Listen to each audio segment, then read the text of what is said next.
বিসমিল্লাহির রহমানির রহিম। প্রিয় দর্শক, আসসালামু আলাইকুম। প্রিয় দর্শক, বৈষম্য বিরোধী ছাত্র নেতৃবৃন্দের সাথে সরকার একটা বোঝাপড়া সৃষ্টির করার উদ্যোগ গ্রহণ করার জন্য পরামর্শ দিয়েছেন বিএনপি। প্রিয় দর্শক, 31শে ডিসেম্বর ছাত্র নেতৃবৃন্দ শহীদ মিনারে জুলাই বিপ্লব ঘোষণাপত্রর জন্য একটা কর্মসূচি আহ্বান করে। সেই কর্মসূচি নিয়ে বিভিন্ন মহলে বিভিন্ন রকম আলোচনা হচ্ছিল। ঠিক তার আগের দিন সোমবার দিবাগত রাত 9টার দিকে প্রধান উপদেষ্টার প্রেস উইং থেকে জানানো হয়, অন্তর্বর্তীকালীন সরকারের পক্ষ থেকে জাতীয় ঐক্যমতের ভিত্তিতে জুলাই গণ অভ্যুত্থানের একটি ঘোষণাপত্র তৈরির উদ্যোগ গ্রহণ করা হয়েছে।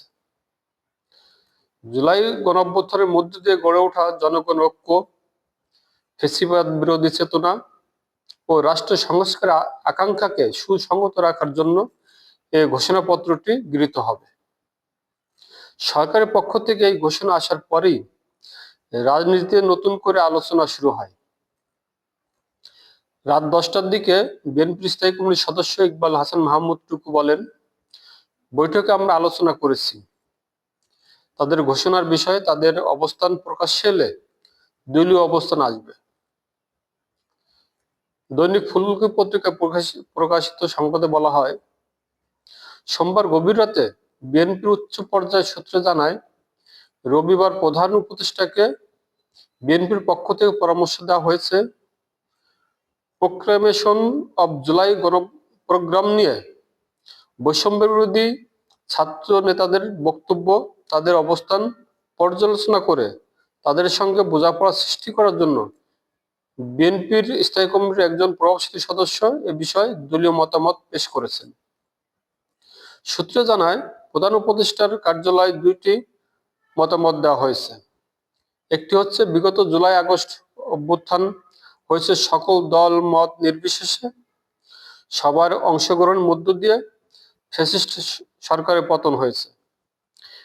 এরই মধ্য দিয়ে মানুষের মধ্যে প্রত্যাশা জন্মেছে পরিবর্তনের। এই পরিবর্তনের আকাঙ্ক্ষাকে প্রোক্লেমেশন অফ জুলাই প্রোগ্রামের মধ্য দিয়ে বিতর্কিত করে না তুলতে সরকারকে পদক্ষেপ গ্রহণ করার অনুরোধ করে বিএনপি। সূত্রে ভাষ্য, দলের পক্ষ থেকে অনেকটা এরকম বলা হয়েছে, তোমরা যা বদল চাচ্ছ অযৌক্তিক না, কিন্তু তা যৌক্তিকভাবে উপস্থাপন করতে হবে। তোমরা বলে দিবে, মানুষ চলে আসবে, সেভাবে হবে না। এখন তো 4 বা 6 আগস্ট না। প্রিয় দর্শক, 5 আগস্ট শেখ হাসিনার পালানোর পরে জাতীয় ঐক্যমতের ভিত্তিতে একটা অন্তর্বর্তীকালীন সরকার গঠিত হয়েছে ডক্টর মোহাম্মদ ইউনূস সাহেবের নেতৃত্বে। কিন্তু এর মধ্যে বৈষম্য ছাত্র নেতৃবৃন্দ বিভিন্ন সময় বিভিন্ন রকম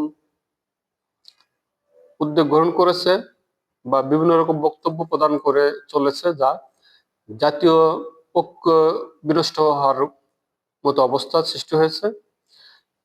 আর এই কারণে যদি জাতির মধ্যে আবারও বিভেদ সৃষ্টি হয়, সেই বিভেদের সুযোগ নিয়ে জনশত্রু, রাষ্ট্রদ্রোহী এবং ষড়যন্ত্রকারীরা সুযোগ নিয়ে দেশে বিশৃঙ্খলা, অরাজকতা পরিস্থিতি সৃষ্টি করতে পারে, দেশকে ভয়াবহ বিপদে ফেলতে পারে। এ ব্যাপারে বিএনপির পক্ষ থেকে সরকারকে অনুরোধ করেছে বৈষম্য বিরোধী ছাত্র নেতৃবৃন্দের সাথে বোঝাপড়ার সৃষ্টি করার জন্য, যাতে আলাপ আলোচনার মাধ্যমে জাতীয় ঐক্য সুসংহত করে সামনের দিকে রাষ্ট্রকে এগিয়ে নেওয়া যায়। ধন্যবাদ সবাইকে।